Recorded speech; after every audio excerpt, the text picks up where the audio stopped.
Hi, welcome and welcome back. I hope you're doing well.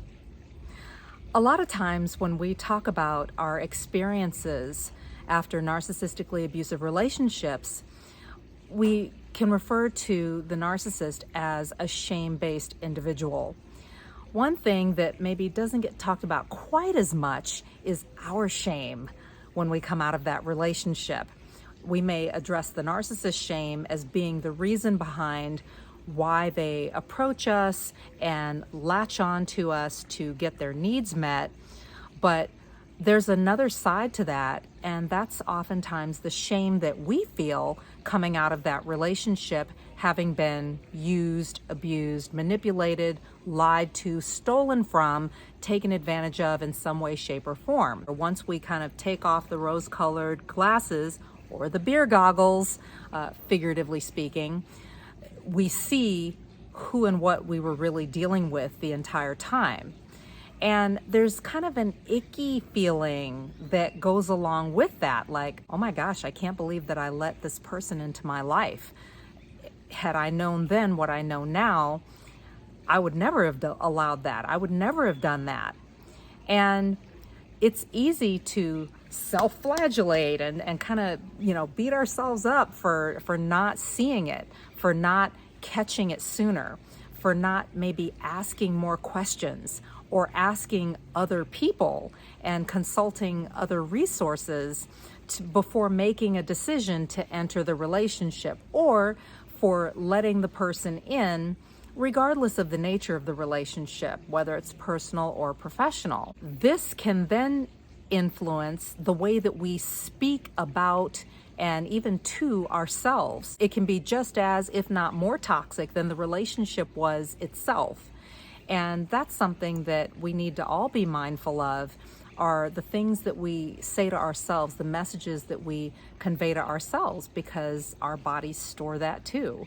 And we can become or manifest the things that we think and that we speak, even about and within our own lives and our own existence. So something to be aware of. Some of the things that may come up when you come out of a narcissistically abusive relationship are things like, oh gosh, I'm such an idiot. I can't believe I fell for that, or I can't believe I fell for this person, or that I let this person in my life, or that I let them get close to me. Referring to yourself as an idiot is, while it may be how you really feel, that's not necessarily something that you want to put on yourself, or a way that you want to label yourself.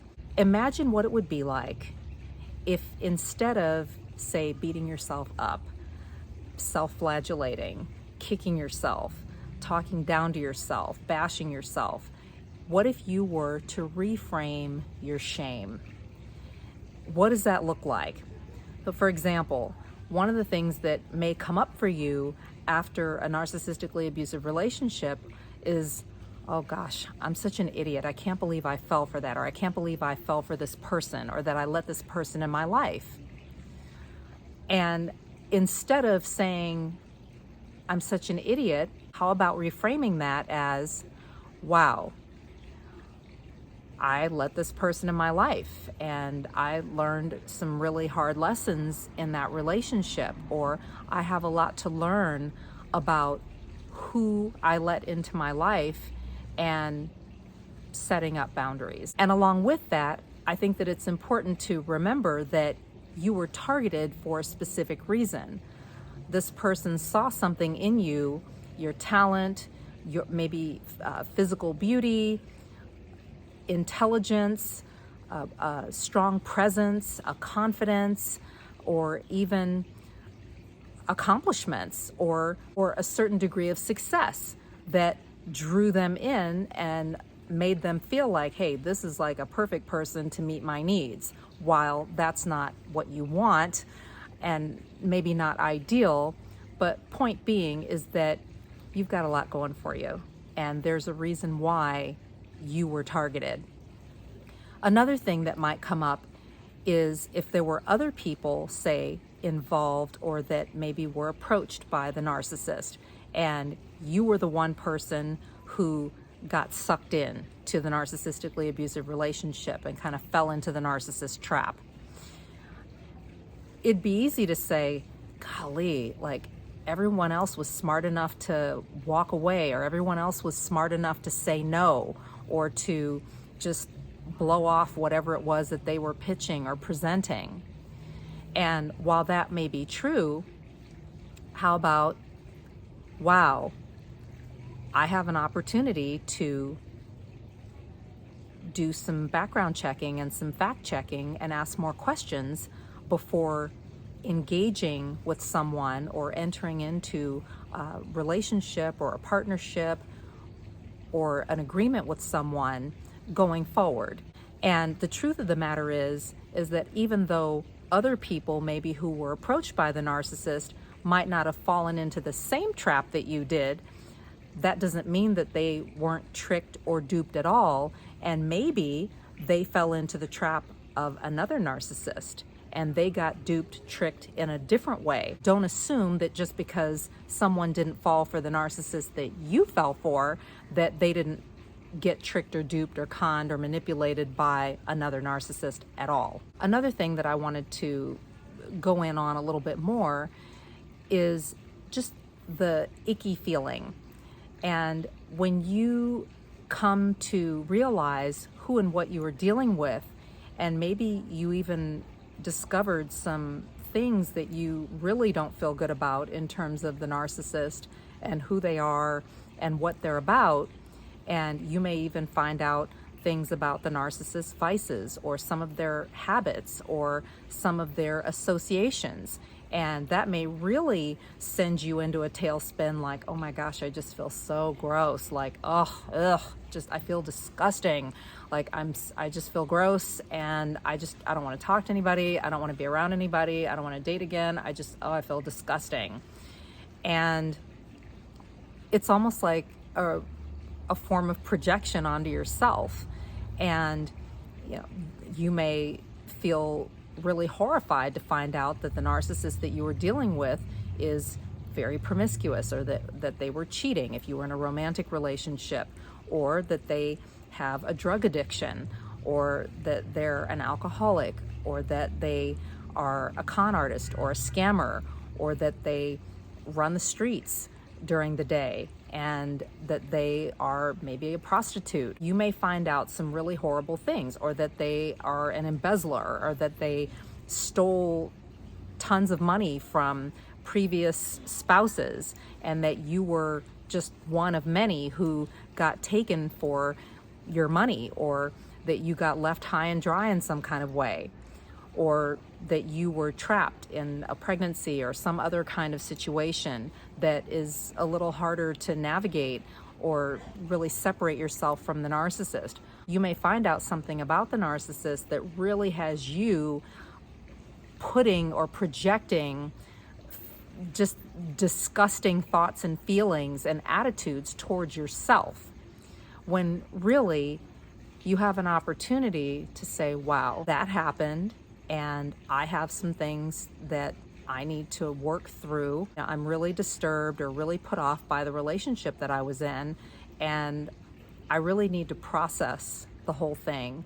And I'm going to set up an appointment or make time to talk through the things that I'm feeling, instead of projecting the narcissist behavior or vices or habits or lifestyle onto yourself and making that your issue. How about, wow,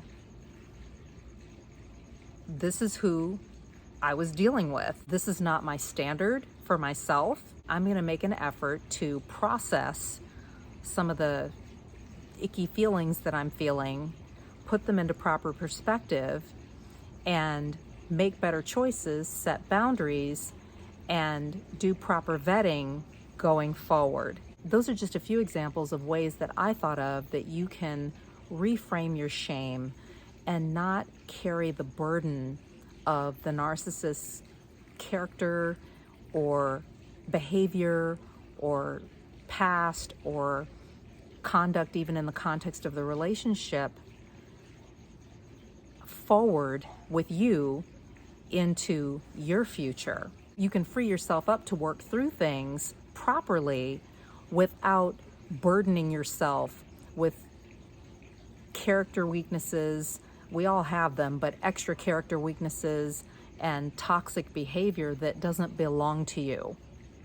And to steer clear of toxic or negative self-talk that is going to shape the way that you conduct yourself or the way that you view yourself as you move forward and away from the narcissistically abusive relationship and get on with your life. What kinds of feelings have you been burdened with after a narcissistically abusive relationship? And what are the ways that you see that you can reframe your shame so that you can move forward in a positive fashion? Comment below. I'd love to hear. And it may help encourage someone else who may be struggling or stuck in a negative mindset as a result of their relationship with the narcissistically abusive individual. Narcissistically abusive relationships can leave you feeling icky and even getting down on yourself for maybe not seeing it and being an idiot or feeling stupid or just feeling disgusting. And that's normal. It's important to get to a point where you can reframe your shame so that you can put the relationship in proper perspective. At the end of the day, it was a lesson, not a loss. You're not alone and you're not crazy. Know who you're dealing with, know who you are. Take care of yourself, and I'll talk to you soon. Bye-bye.